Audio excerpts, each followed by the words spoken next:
الحمد لله الحمد لله وكفى وسلام على عباد الله الذين اصطفى أما بعد أعوذ بالله من الشيطان الرجيم بسم الله الرحمن الرحيم يا أيها الذين آمنوا اتقوا الله حق تقاته ولا تموتن إلا وأنتم مسلمون وقال النبي صلى الله عليه وسلم لا يدخل الجنة لحم نبت بالحرام النار أولى به او كما قال علیہ الصلوۃ والسلام۔ محترم بزرگوں اور دینی بھائیوں اور عزیز ساتھیوں، میں نے جو آیت کریمہ اور حدیث مبارکہ آپ کے سامنے پڑھی ہے اس کی روشنی میں کچھ باتیں عرض کرنا چاہتا ہوں۔ دیکھیے، دنیا کے اندر جتنے بھی مذاہب ہیں ان تمام مذاہب کا خلاصہ یہی ہے کہ اس مذہب پر چلنے والوں کو سکون اور اطمینان حاصل ہو۔ اگر کسی مذہب کو لوگ مان رہا ہے اور اس مذہب پر چلتے ہوئے انسان کو سکون اطمینان حاصل نہیں ہو رہا ہے تو سمجھ لو کہ وہ مذہب صحیح نہیں ہے۔ لیکن اگر کسی مذہب کے اندر سکون اطمینان فراہم کرنے کی طاقت موجود ہو لیکن پھر بھی اس کے ماننے والوں کو سکون اور اطمینان حاصل نہ ہو تو اب اس مذہب کی غلطی نہیں ہے، اب اس انسان کی غلطی ہے جو مذہبی ہونے کا دعویٰ کرتا ہے، جو اس مذہب کے ماننے والا اور چاہنے والا ہونے کا دعویٰ کرتا ہے، اس انسان کی غلطی ہے۔ مذہب کی کوئی قصور نہیں ہے، کیونکہ مذہب کے اندر وہ صلاحیت موجود ہے، لوگوں کو اطمینان اور سکون دلانے کی صلاحیت موجود ہے، لیکن پھر بھی اس کے چاہنے والوں کو، اس کے ماننے والوں کو حاصل نہیں ہو رہا ہے تو اب مذہب کی غلطی نہیں ہے، اب اس انسان کی غلطی ہے۔ ہم دیکھتے ہیں، غور و فکر کرتے ہیں تو پوری دنیا کے اندر جہاں بھی آپ کو اگر پریشان نظر آئے گا، بے سکونی کی حالت میں اگر آپ کو دکھائی دے گا تو وہ مسلمان ہے۔ وجہ اس کی کیا ہے؟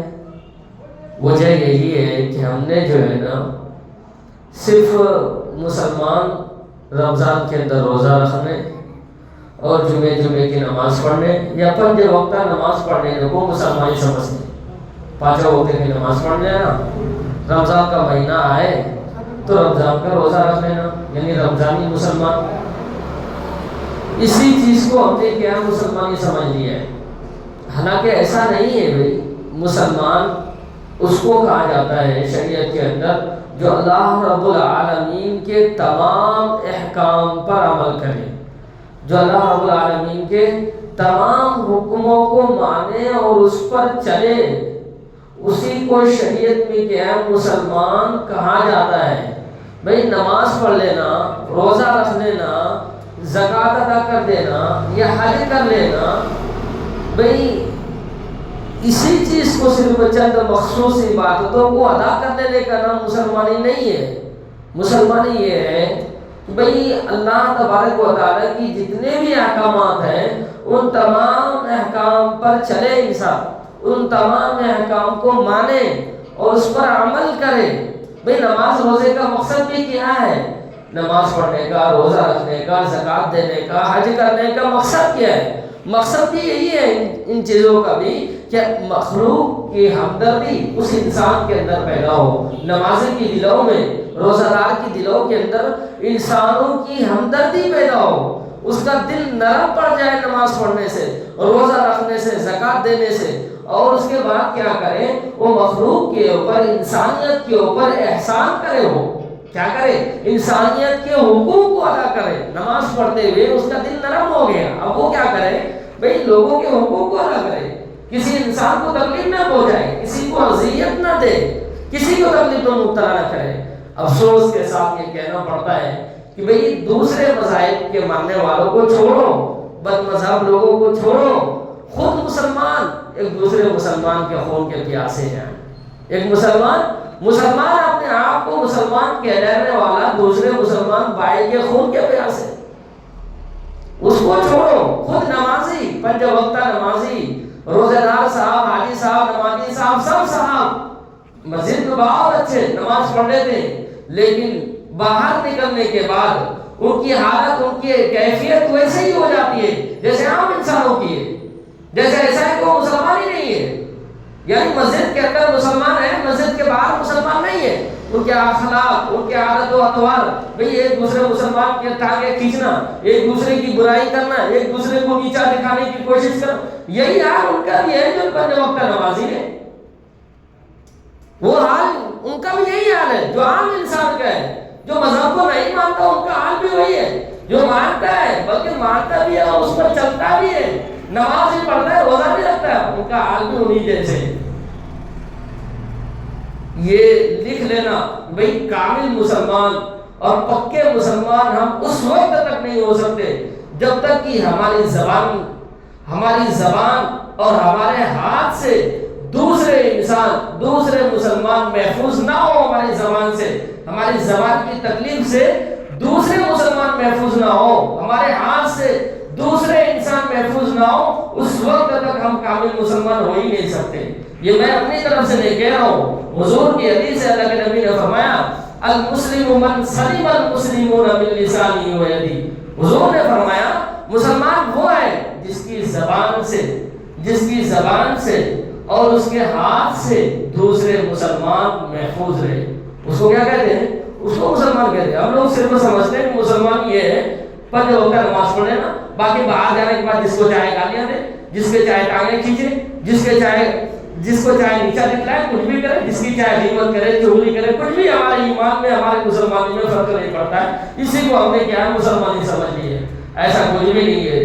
اس لیے کیا ہے، چاہیے ہمیں اور آپ کو کہ بھائی جو بندوں کے حقوق ہے، جو اللہ کے حقوق ہے، وہ دونوں کو ادا کرے. ہم اللہ کے حقوق تو ادا کر لیں گے، لیکن بندوں کے حقوق کی ادا کرنے میں ہم کوتاہی کر رہے ہیں. نماز پڑھ لینا اچھی بات ہے، بہت مبارکبادی کے مستحق ہیں آپ کہ آپ حضرات پنج وقتہ نماز پڑھ لے رہے ہیں، ہم لوگ پنج وقتہ نماز پڑھ لے رہے ہیں. یہ اچھی چیز ہے، اچھی بات ہے. ہمیں اللہ کے یہاں پر اس کا اجر اور ثواب ملے گا. اچھا کام کر رہے ہیں، ہم روزہ رکھ رہے ہیں، اچھا کام ہے. یہ تو اللہ کا حق ہے. اس کو کیا کہتے ہیں؟ حقوق اللہ. اس کو کیا کہتے ہیں؟ بھائی نماز پڑھ لینا، روزہ رکھ لینا، زکات دے دینا، حج ادا کر دینا، یہ کیا کہلاتا ہے؟ حقوق اللہ، اللہ کا حق. اس کے سلسلے میں مسئلہ یہ ہے کہ اگر اس حق کے اندر نماز پڑھنے میں، روزہ رکھنے میں، زکات دینے میں، حج کرنے میں کوئی کوتاہی ہو جائے، کوئی کمی ہو جائے، اگر اللہ سے معافی مانگی جائے، اگر اللہ سے معافی مانگے، توبہ کرے، ہو سکتا ہے اللہ تبارک و تعالی غفور رحیم ہے، آپ کو معاف کر دے. کیوں؟ بھئی اس کے حق میں آپ نے کوتاہی کی ہے. کس کے حق میں؟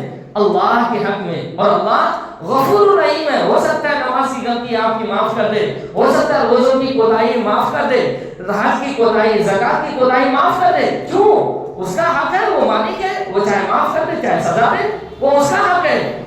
ایک حق ہوتا ہے بندوں کا حق، حقوق العباد، اس کو کہتے ہیں حقوق العباد. بندوں کا حق بندوں کے اوپر، بندوں کا حق بندوں کے اوپر. یہ حق وہ حق ہے جس کا ادا کرنا بھی ضروری ہے انسان کے اوپر، جس کا ادا کرنا واجب ہے. جس طرح اللہ کا حق ادا کرنا واجب ہے، ضروری ہے، فرض ہے، ایسے ہی بندوں کا حق بھی ادا کرنا فرض ہے انسان کے اوپر. وہ کیا ہے؟ فرض ہے. فرق کیا ہے؟ فرق دونوں کے اندر یہ، اللہ کے حق کے اندر اگر کوتاہی کی اور معافی مانگ لی، ہو سکتا اللہ معاف کر دے. لیکن اگر بندوں کے حق کے اندر کوتاہی کر دی، بیٹیوں کا حق مار لیا، اب زمین جائیداد میں اس کو حصہ نہیں دیا، بہنوں کا حق کھا لیا اس نے، دوسرے غریبوں کا حق مار کر زمینیں ہڑپ لی، یہ وہ حق ہے. اگر اللہ سے رات دن تہجد کے اندر اٹھ کر اللہ سے روئے، اپنی آنکھوں سے آنسوؤں کو خشک کر لے روتے روتے، خوب توبہ کرے اللہ کے سامنے، لیکن پھر بھی معاف ہونے والا نہیں ہے، کیونکہ اس کے حق میں آپ نے کوتاہی نہیں کی ہے. یہ بندوں کا حق مارا ہے آپ نے. یہ کس کا حق مارا ہے؟ بندوں کا. یہ بندوں سے معافی مانگنی پڑے گی، بندوں کو حق ادا کرنا پڑے گا آپ کو. یا اگر کسی کی عزت کے سلسلے میں حملہ کیا ہے تو اس بندے سے، اس آدمی سے آپ کو معافی مانگنی پڑے گی کہ آپ کی میں نے چوری کی تھی، آپ کی عزت کو میں نے اچھالا تھا، اس بندے سے معافی مانگنی پڑے گی۔ اللہ سے معافی مانگنے سے آپ کا گناہ معاف نہیں ہوگا۔ تو میں یہاں سے کر رہا تھا، اس کو کہتے ہیں حقوق العباد۔ یہ حق کیا ہے؟ ادا کرنی چاہیے۔ اللہ کے نبی علیہ السلام نے فرمایا تم میں سے کسی شخص کی عزت و آبرو کے بارے میں جو بھی حق ہے وہ کیا کرے؟ اس دن سے پہلے معاف کرا لے۔ حضور نے فرمایا اس دن سے پہلے کیا کر لے بھئی؟ یا تو ادا کر دے، اگر بات سے تکلیف دی ہے معافی مانگ لے اس دن سے پہلے۔ حضور نے فرمایا جس دن نہ کوئی دینار ہوگا اور نہ ہی کوئی درہم ہوگا، یعنی روپے پیسے نہیں ہوں گے اس دن دینے کے لیے۔ کیا کرے گا پھر اللہ مالک؟ کہ اللہ تبارک و تعالیٰ یہ فیصلہ فرمائیں گے وہ جس کا حق مارا ہے نا، جس کی غیبت کی ہے نا، جس کو گالیاں دی ہے نا، کیا کرو؟ اس کی نیکی اٹھا کر اس کو دے دو۔ کیا فرمائیں گے اللہ مالک؟ وہاں درہم اور دینار نہیں ہوگا، وہاں روپے پیسے نہیں ہوگا۔ کیا کرے گا پھر اللہ مالک؟ کہ اللہ مالک یہ فیصلہ فرمائے گا کہ یہ جو نیک ہے نا، نمازی صاحب، حاجی صاحب، روزہ دار صاحب، ان صاحب کی نیکیاں اٹھا کر ان کو دے دو جس کی انہوں نے حق مارا ہے، جس کی غیبتیں کی ہے، کیا کرو؟ ان کو دے دو۔ اس لیے حضور نے فرمایا اگر کسی کا دنیا کے اندر حق مارا ہے نا، ادا کر دو۔ کیا کرو؟ ادا کر دو۔ جس کا حق مارا ہے، جس کو گالیاں دی ہے، جس کو برا بھلا کہا ہے، آج معافی مانگ لو۔ حضور نے فرمایا اس دن سے پہلے معافی مانگ لو جس دن کوئی دینار، کوئی درہم، کوئی پیسہ نہیں ہوگا، اس دن سے پہلے معافی مانگ لو۔ اس لیے حضور نے فرمایا، صحابہ سے پوچھا کہ تم میں سے تم مفلس کس کے کہتے ہو؟ غریب آدمی کس کو کہتے ہو؟ صحابہ نے فرمایا اللہ کے نبی ہم لوگ مفلس آدمی اس کو کہتے ہیں جس کے پاس پیسے نہ ہو، جس کے پاس کھانے کے لیے نہ ہو، کپڑے نہ ہو، اس کو کیا کہتے ہیں؟ غریب کہتے ہیں۔ حضور نے فرمایا میری امت کا مفلس یہ نہیں، میری امت کا غریب آدمی وہ ہوگا جو کل قیامت کے دن آئے گا اور اس حال کے اندر آئے گا، اس کے پاس ڈھیر ساری نیکیاں ہوں گی۔ کیا ہوں گی؟ ڈھیر ساری نیکیاں ہوں گی، لیکن حال کیا ہوگا؟ کسی کو گالیاں دی تھی، کسی کو برا بھلا کہا تھا، کسی کی زمینیں دبا لی تھی، کسی کے پیسے دیا تھا ادا نہیں کیا تھا، وہ سارے حقوق والے آ جائیں گے کل قیامت کے دن، نمبر لگائیں گے اور اللہ تعالیٰ سے کہیں گے اللہ مالک میرا حق دلاؤ، یہ دنیا میں فلاں صاحب تھا، یہ صاحب وہ صاحب بنتا تھا، انہوں نے میری زمینیں دبا لی، انہوں نے مجھے میرا پیسہ دیا نہیں، وہ سارے حقوق والے آ جائیں گے۔ اللہ تبارک و تعالیٰ وہاں پر کہہ رہے ہیں ان حق والوں کو کیا کریں گے؟ پھر کہہ رہے یہ جو صاحب پہاڑ کے برابر، یہ جو بہت سارے ڈھیر ساری نیکیاں لے کر گئے نا، ان کی نیکیاں ان حق والوں کو دلوا دیں گے اللہ والے۔ یہاں تک کہہ رہے ہیں ان کی نیکیاں ختم ہو جائیں گی، وہ جو ڈھیر سارے نماز، روزے، زکوٰۃ، حج، صدقات و خیرات سب لے کر گیا قیامت کے دن، کہہ رہے وہ سب نیکیاں ختم ہو جائیں گے، پھر بھی حق والے باقی رہ جائیں گے۔ کیا رہ جائیں گے؟ باقی۔ اللہ مالک فرمائیں گے ان کے گناہ اس شخص کے اوپر ڈال دو، کیا کر دو، اور اس کو جہنم کے داغ تو ہے نہیں نیکیاں، جنت میں کیسے جاؤ گے؟ کہ اللہ مالک اس کو جہنم کے اندر ڈال دیں گے۔ تو یہ حال ہوگا ان لوگوں کا جو کیا ہے دنیا کے اندر دوسرے کے حق کو مارتے ہیں، غریبوں کی زمینیں دبا لیتے ہیں، کسی کے حق کو ہڑپ لیتے ہیں، بہنوں کا حصہ دبا لیتے ہیں، بیٹیوں کو زمین جائیداد کے اندر حصہ نہیں دیتے، کل قیامت کے دن اس کو کیا ہے دینا پڑے گا۔ کیا کرنا پڑے گا؟ ان کو حج، ان کو نمازیں۔ بعض لوگ یہ سمجھتے ہیں کہ بھئی کل قیامت کے دن ہوگا نا، ہمارے پاس تو ڈھیر ساری نیکیاں ہیں، کیا ہے ہم تو بہت مالدار آدمی ہیں، کل قیامت کے دن ہم بہت مالدار شمار ہوں گے۔ کیوں بھئی؟ ہم قرآن بھی پڑھتے ہیں، نماز بھی پڑھتے ہیں، روزے بھی رکھتے ہیں، زکوٰۃ بھی دیتے ہیں، حج بھی ادا کرتے ہیں، صدقات و خیرات بھی کرتے ہیں، غریبوں میں تقسیم بھی کرتے ہیں، ہمارے پاس تو ڈھیر ساری نیکیاں ہیں، ہم تو بڑے سیٹ صاحب کہلائیں گے کل قیامت کے دن۔ بھائی جو بھی ہے، جتنا بھی ہے، جیسا بھی ہے، دنیا کے اندر کیا کر لو؟ ظلم کرو لوگوں کے اوپر، غریبوں کے زمینیں ہڑپ لو، ان کے مال چھین لو، کیا کرو؟ کسی کو گالیاں دے دو۔ کیوں؟ دنیا میں بھی سیٹ صاحب ہے نا، مرنے کے بعد بھی ہم سیٹ صاحب رہیں گے۔ کیوں بھائی؟ ہمارے پاس ڈھیر ساری نیکیاں ہیں نا، قرآن کی نیکیاں ہیں، نماز کی نیکیاں ہیں، روزے کی نیکیاں سب ہیں، ہم دے دیں گے۔ تو یاد رکھ لینا کل قیامت کے دن جو ہے نا برابری کا معاملہ اس طرح نہیں ہوگا، کسی کو ایک تھپڑ مار دیا تھا ہے نا، کسی کی ایک ایکڑ زمین دبا لی تھی تو اللہ مالک ایک نیکی دلا کے اس کو کام ختم کر دیں گے، آپ کی ایک نماز دے دیں گے، اس کو بس ہو گیا، بس نہیں، کل قیامت کے دن ایسا نہیں ہوگا معاملہ۔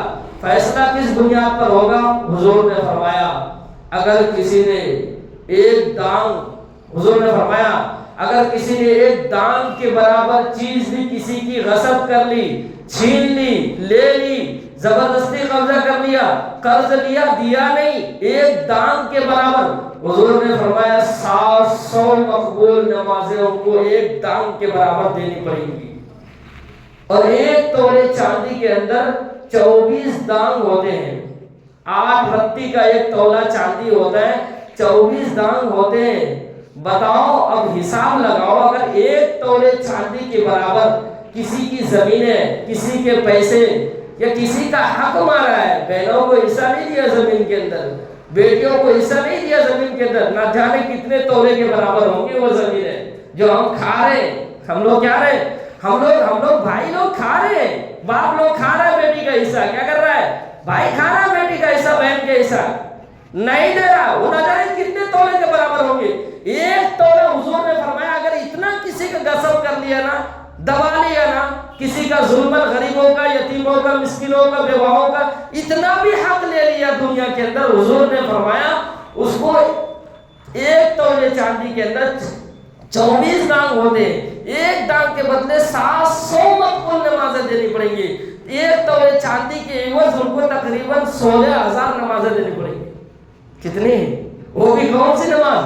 مقبول نماز۔ حضور نے فرمایا مقبول نماز وہ ہوتی ہے جن کو تمام شرائط کے ساتھ، آداب کے ساتھ، دل کو حاضر رکھ کے کہ اللہ تبارک و تعالی ہمارے کو نماز پڑھتے ہوئے دیکھ رہے ہیں، میں اللہ کو دیکھ رہا ہوں، اس طرح نماز پڑھی جائے، وہ نماز اللہ کی بارگاہ میں قبول ہوتی ہے، وہ ہے مقبول نماز ہے۔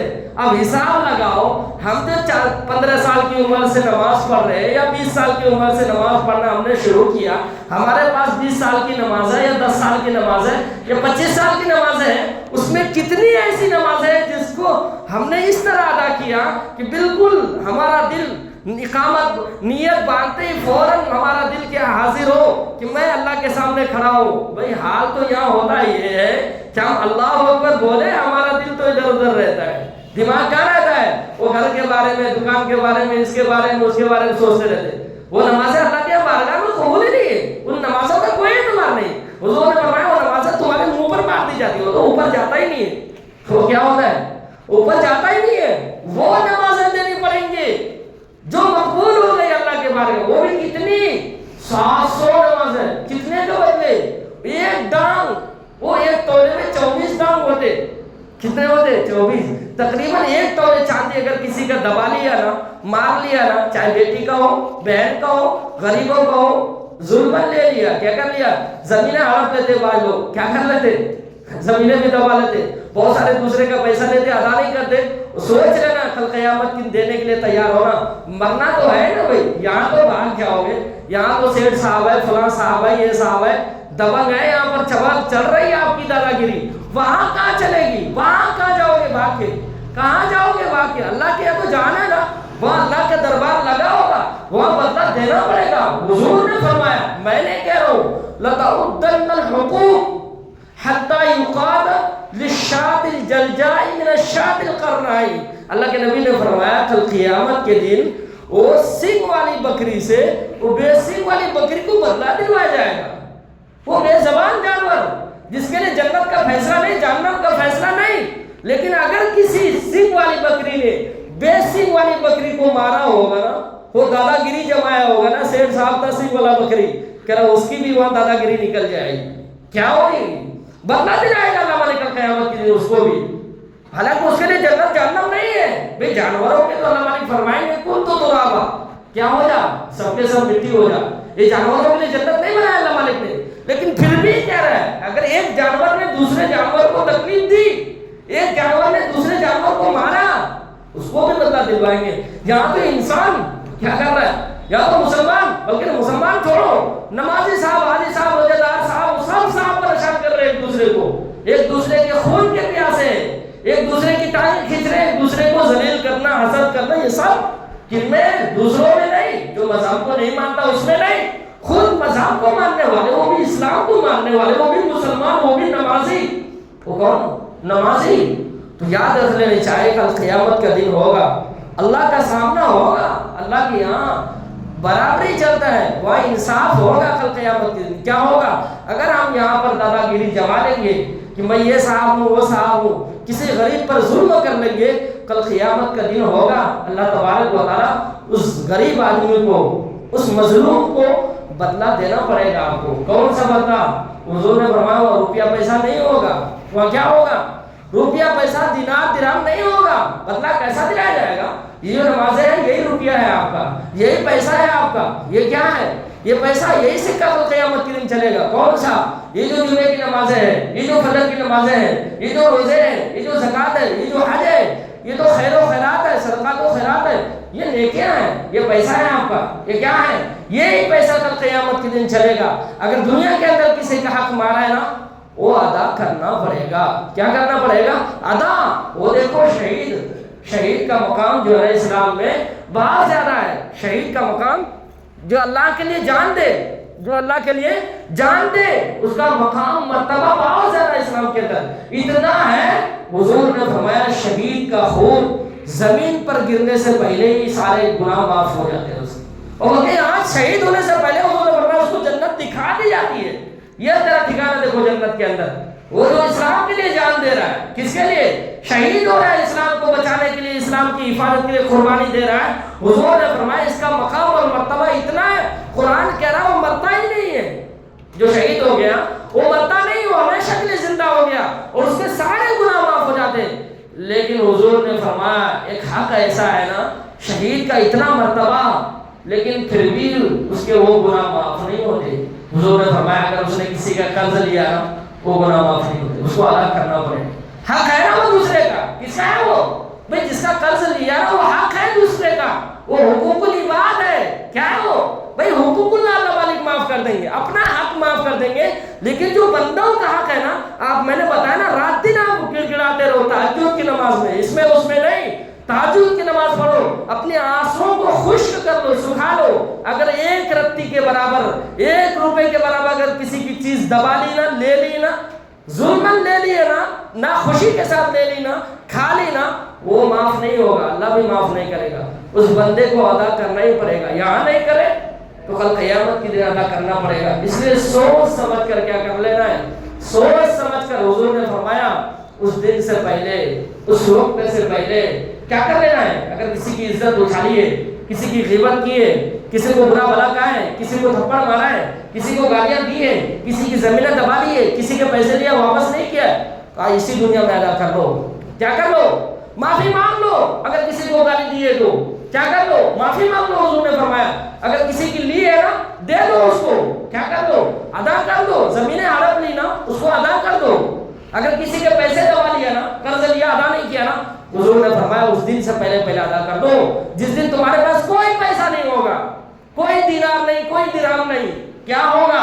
پر نماز کا پیسہ ہوگا, روزے کا پیسہ ہوگا, زکات والا پیسہ ہوگا, وہی اللہ مالک اس کو دے دیں گے کل قیامت کے دن. ایسا ویسا نہیں دیں گے, بہت سارا دینا پڑے گا.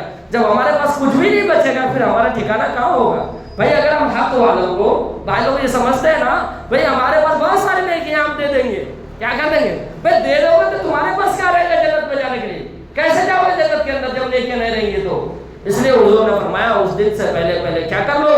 ادا کر لو. ورنہ اگر بہت سارے نیکیاں لے کر جاؤ گے لیکن حال کیا ہوگا؟ اگر دوسروں پر ظلم کیا, دوسروں کو ستایا نا, کل قیامت کے دن اس کو بدلہ دینا پڑے گا. اس لیے حضور نے فرمایا قیامت کے دن ایسے بھی لوگ آئیں گے اس کی نیکیاں جو ہے نا تہامہ پہاڑ کے برابر ہوں گے. حضور نے فرمایا ایسے لوگ آئیں گے کل قیامت کے دن اللہ کی بارگاہ کے اندر, اس کی نیکیاں جو ہے نا وہ تہامہ پہاڑ, بہت بڑا پہاڑ تک کہہ رہا ہوں, اس پہاڑ کے برابر اس کی نیکیاں ہوں گی.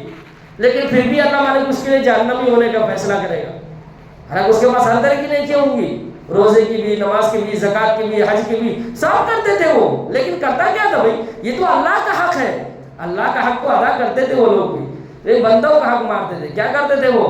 صحابہ نے یہی پوچھا اللہ کے نبی اتنے سارے نیکیاں لے کر جائیں گے پھر بھی وہ جہنمی, پھر بھی اللہ مالک اس کے لیے جیل کھانے کا فیصلہ کریں گے کہ جہنم کے اندر اس کو ڈال دو.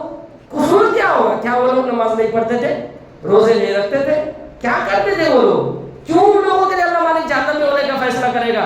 اللہ کے نبی نے فرمایا جب ان لوگوں کے سامنے دنیا پیش کی جاتی تھی، دنیا آتا تھا نا تو اس پر ٹوٹ پڑتے تھے. کیا کرتے تھے؟ ٹوٹ پڑتے تھے. جیسے آج ہم لوگوں کا خیال ہے بھائی کیسا بھی ہو مال آئے میں مالدار ہوں، سیٹھ صاحب کہلاؤں، بس وہ حرام کا ہو حلال کا ہو یہ نہیں دیکھ رہے ہم.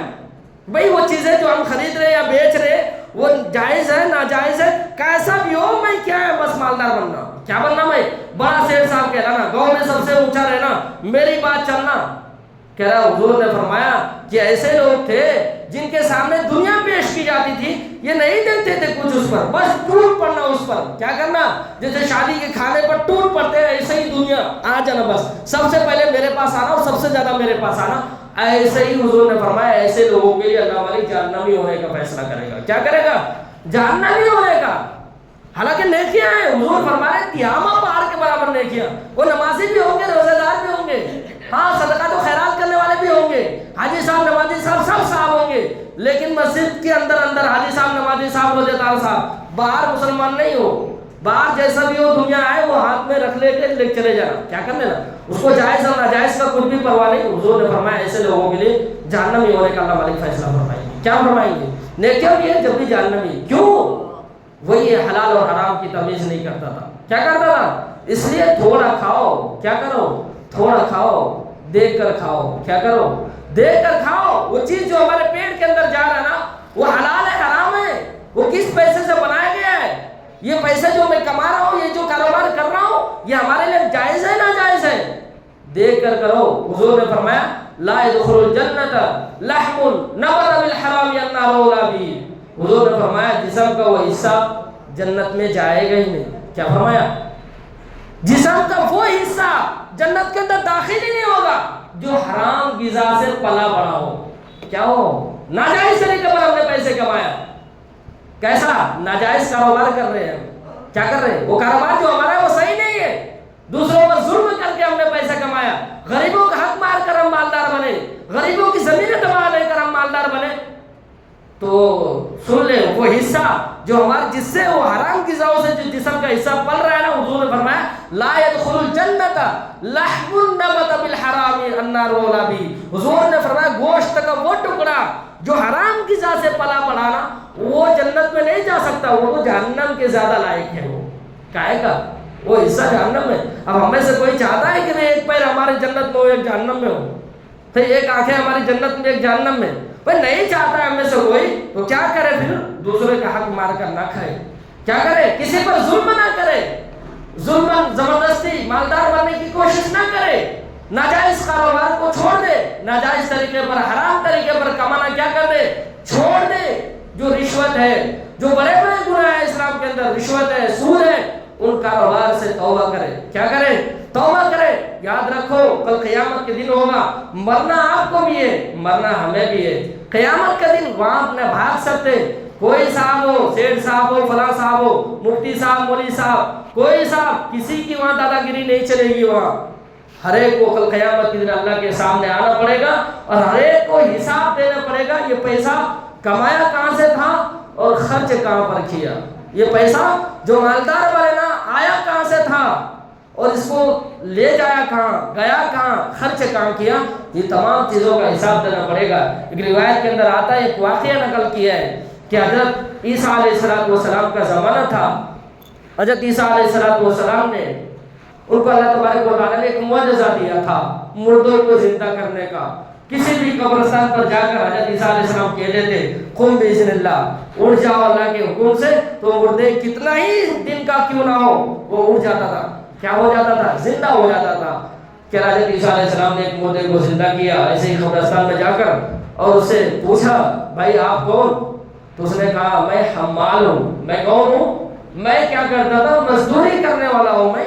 میں لوگوں کی چیزیں اٹھا کر ایک جگہ سے دوسری جگہ لے کر جاتا تھا.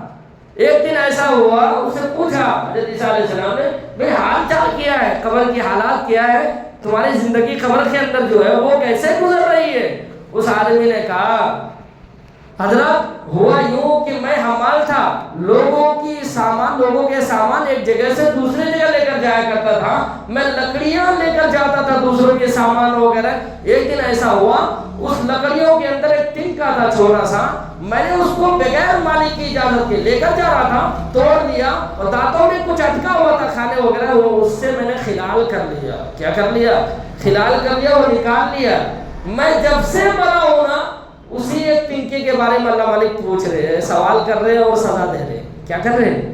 وہ ایک معمولی سا تنکا، ایک گھاس کی ایک لکڑی معمولی سی، کرا اللہ مالک پوچھ رہے کیوں تم نے اس مالک کی اجازت کے بغیر وہ تنکا لے لیا تھا۔ اب ہمیں اور آپ کو اپنے حال کے اوپر سوچنا چاہیے۔ ہم تو نہ جانے کتنے جو ہے نا دوسروں کے باغ لگے ہوئے توڑ لیتے ہیں، چھوٹا سا ایک آم نہیں تو ہے کہ دے، ایک پھل ہی تو ہے کہ دے، وہ ایک تنکا معمولی سا وہ پھینکا ہوا ہے ادھر روڈ کے کنارے، دیکھو کہ اللہ مالک یہ پوچھ رہے ہو تنکا تم نے مالک کی اجازت کے بغیر کیوں لیا؟ یہ پوچھ رہے اللہ مالک اس پر سزا بھی دے رہے۔ کیا کر رہے؟ جب سے مرا ہو جب سے سزا ہو رہی ہے اسی ایک تنکے کے متعلق کیا ہو رہی ہے، اس کا پوچھ ہو رہا ہے، اس کے بارے میں میرے پاس جواب ہی نہیں ہے اور اللہ مالک اس پر سزا دے رہے ہیں۔ کیا دے رہے ہیں؟ اب ہم لوگ سوچ رہے ہیں ہم تو نہ جانے کتنی زمینیں ہڑپ لے رہے ہیں، ہم تو کتنے پیسے غریبوں کا مار لے رہے، ہم نے کتنے قرضے لیے ادا ہی نہیں کیے، ہم نے نہ جانے کتنے حقوق وہ بیٹیوں کے، سب سے زیادہ تو ظلم ہم یہ کر رہے ہیں کہ بیٹیوں کو حق ہی نہیں دے رہے۔ کیا کر رہے ہیں؟ وہ بیٹیوں کی ساری زمین جائیداد بیٹوں کے نام پہ کر دیا ہم نے۔ کیا کر دیا؟ یہ سب سے بڑے ظالم تو ظلم تو یہ ہو رہا ہے ہمارے معاشرے کے اندر، اور ہم لوگ کر رہے ہیں۔ بھائی ہے بہنوں کو حصہ نہیں دے رہا ہے، باپ ہے بیٹی کو حصہ نہیں دے رہا ہے زمین جائیداد کے اندر، سب بیٹوں کے نام پہ یہ حق مار رہے۔ تنکا نہیں ہے یہ ایک دانگ کے برابر میں نے بتایا نا، ایک تولے چاندی کے اندر 24 دانگ ہوتے ہیں۔ اگر آپ نے ایک دانگ بھی حضور نے فرمایا کسی کی لے لی ہے نا تو کل قیامت کے دن آپ کو 700 مقبول نمازیں دینی پڑیں گی۔ یہاں تو پوری زمینیں ہڑپ لے رہے بہن کی اور بیٹیوں کی، کتنا دینا پڑے گا؟ یہاں تو پوری زمینیں دوسروں کے قبضے کر لے رہے دوسرے لوگ۔ دبنگ جو ہے، دادا گیری جو جما رہے ہیں، وہ کیا کر لے رہا ہے؟ دوسرے کا لے رہا ہے۔ اس کو یاد رکھنا چاہیے مرنا بھی ہے۔ کیا کر رہے ہیں؟ مرنا بھی ہے۔ بعض لوگ اس ارادے میں رہتے ہیں کہ بھئی ہم جو ہے نا سفارش کرا لیں گے۔ کیا کر لیں گے؟ بھئی یہ دنیا نہیں ہے، وہ الگ دنیا ہے، وہاں رشوت لے کر سفارش نہیں کریں گے کوئی بھی۔ بھائی لوگ یہ کہتے ہیں ہم نبی کی امتی ہے نا، ہم اللہ والوں کو ماننے والے ہیں نا، وہی لوگ بزرگ لوگ مولوی صاحب مفتی صاحب حافظ صاحب یہ سفارش کریں گے، یقیناً سفارش کریں گے، اللہ والے حق دیں گے ان کو سفارش کرنے کا۔ بھئی انبیاء ہے، حضرات انبیاء کرام کی جماعت ہے، حضرات اولیاء کرام کی جماعت ہے، مفتیان کرام ہے، حفاظ کرام ہے، ان کو حق دیں گے سفارش کرنے کا۔ لیکن کن کے بارے میں؟ اللہ جن کے بارے میں کہیں گے سفارش کرو انہیں کے بارے میں سفارش کرے گا، ہر ایک کے بارے میں نہیں، ہر ایک کے بارے میں سفارش نہیں کرے گا۔ یہ بھی جن کو اجازت دیں گے اور جن کے بارے میں دیں گے انہیں کے لیے سفارش کرے گا اور وہی لوگ سفارش کریں گے۔ اس لیے اللہ کے نبی علیہ السلام نے ایک حدیث ارشاد فرمائی، اللہ کے نبی نے فرمایا کل قیامت کے دن میں کسی کو اس حالت کے اندر نہ پاؤں۔ حضور نے کیا فرمایا؟ میں کل قیامت کے دن کسی بھی انسان کو، کسی بھی مسلمان کو، کسی بھی میں اپنے ماننے والوں کو اس حالت کے اندر نہ پاؤں۔ حضور نے فرمایا کہ کوئی اپنی گردن کے اوپر اونٹ لاد کر لا رہا ہوگا، اونٹ کا بچہ، کوئی بھینس کا بچہ، کوئی گائے کا بچہ، کوئی بکریوں کا بچہ، کوئی سونے اور چاندی اٹھا کر لاد کر لا رہا ہوگا کل قیامت کے دن۔ کوئی کاروبار کرتا تھا کپڑوں کا، وہ کپڑے لاد کر لا رہا ہوگا اور یہ کہے گا یا محمد المدد المدد۔ کیا کہے گا؟ اے محمد آپ مدد کر دیجئے، میں کل قیامت کی انصاف منع کر دوں گا، میں تیری کوئی مدد نہیں کر سکتا، میں نے تو پیغام پہنچا دیا تھا، میں نے تو دین کی باتیں تم تک پہنچا دی تھی، میں نے کہہ دیا تھا اس اونٹوں کے اندر، جانوروں کے اندر بھی غریبوں کا حق ہے، جانوروں کے اندر بھی اللہ کا حق ہے، زکوٰۃ ہے اس میں بھی، وہ جانوروں میں بھی زکوٰۃ ہے، اونٹوں میں بھی، بھینسوں میں بھی، گائیوں میں بھی، بکریوں میں بھی۔ ایسے ہی جو سونے چاندی ہے جو ہم اپنے گھروں کے اندر رکھتے ہیں یا جو کیا استعمال نہیں کرتے یا جو استعمال کرتے ہیں ہماری عورتیں پہنتی ہیں، اس پر بھی زکوٰۃ ہے، اس پر بھی غریبوں کا حق ہے۔ کیا ہے؟ جو کاروبار کرتے ہیں، ہم تجارت کرتے ہیں، اس میں بھی غریبوں کا حق ہے، اس میں بھی زکوٰۃ نکالنا ہے۔ اس لیے حضور نے فرمایا کل قیامت کے دن کسی کو ایسی حالت کے اندر نہ پاؤں میں، وہ مجھے پکارے میں کہہ دوں گا صاحب میں کسی کی کوئی مدد نہیں کر سکتا۔ میں نے تو بتا دیا نا بھائی، کاروبار کا، تجارت کا، زمین جائیداد کا، جو بھی ہمارے پر منقولی غیر منقولی چیزیں، سونے چاندی ہے، روپیہ پیسہ ہے، ان تمام چیزوں کے اندر اللہ کا حق ہے، ان تمام چیزوں میں غریبوں کا حق ہے. ہر سال آپ کو نکالنا پڑے گا. اگر نہیں نکالا تو غریبوں کا حق کھا رہے ہیں. کیا کر رہے ہیں بھائی؟ اس میں 40واں حصہ غریبوں کا ہوتا ہے. 2.5 لاکھ ہے تو 1 لاکھ ہے تو 2.5 غریبوں کا حق ہے اس پیسے کے اندر. کس کا؟ اللہ کا حق ہے. زکوٰۃ نکالنا پڑے گا آپ کو. اللہ کا حق ہے، آپ کو دینا پڑے گا. وہ غریبوں کو اس کا مالک بنانا پڑے گا. نہیں ادا کر رہے، جب بھی ہم ظالم ہیں، جب بھی ہم کیا ہے، بندوں کے حقوق کو مار رہے. کل قیامت کے دن اللہ مالک کو پیسے نکالنا پڑے گا. اس لیے حضور نے فرمایا نا، کل قیامت کے دن وہ آپ کا توڑ ایسے مالداروں کے، ایسے سیٹھ صاحب، ایسے چودھری صاحب، ایسے مولوی صاحب، مفتی صاحب کے گھر میں ڈال دیا جائے گا. جس کے اللہ مالک نے جس کو مالدار بنایا، پھر بھی اس کے زکوٰۃ ادا نہیں کر رہا ہے، پھر بھی غریبوں کو اس کا حق ادا نہیں کر رہا ہے. کیا کیا جائے گا؟ کہہ رہا وہ جو مال تھا آپ کا نا، وہ جو مال تھا جس کی وجہ سے آپ مالدار کہلا رہے تھے، بھئی مالدار بننا شریعت کے اندر کوئی بری بات نہیں. بھائی خوب بڑے سیٹھ صاحب بنو، خوب بڑے مالدار بناؤ، خوب بڑے مالدار بنو، لیکن جائز طریقے پر مال کماؤ. کیا کرو بھائی؟ جائز طریقے پر مالدار بنو. سود لے کر، رشوت لے کر، دوسروں کی زمینیں غصب کر کے، ہڑپ کر کے ایسا مالدار نہیں بننا. غریبوں کا خون چوس چوس کر ایسا مالدار نہیں بننا. اگر ایسا مالدار بنے تو کل قیامت کے دن جواب دینے کے لیے تیار ہونا. مرنا آپ کو بھی ہے، مرنا ہمیں بھی ہے. کل قیامت کے دن نہیں بھاگ سکتے. اللہ مالک فرمائے گا وہ کل قیامت کے دن بھاگو. دیکھتا ہوں کہاں بھاگتے ہیں. دنیا میں تو بہت بڑے سیٹھ صاحب کہلاتے تھے، بہت بڑے چودھری صاحب، مالدار صاحب کہلاتے تھے. یہ رشتہ، یہ بڑے لوگ ہمارے ساتھ دیں گے، یہ دیں گے، وہ دے رہے تھے، ادھر چلے جا رہے تھے، ادھر چلے جا رہے تھے بچنے کے لیے. یہاں کہاں جاؤ گے؟ یہاں کہاں بھاگ کر جاؤ گے؟ بھاگو، دیکھتا ہوں کہاں بھاگ کر جائے گا. تو وہاں ایک ایک رتی کا حساب دینا پڑے گا. ایک ایک پیسے کا جو ناجائز طریقے پر سود لے کر، رشوت لے کر کما رہے نا، اس کا ایک ایک پیسے کا جو ظلمن کما رہے، حساب دینا پڑے گا. یہ یاد رکھ کر کماؤ. اللہ تبارک و تعالی ہم سب کو ان باتوں پر عمل کی توفیق بخشے. سنت پڑھیں.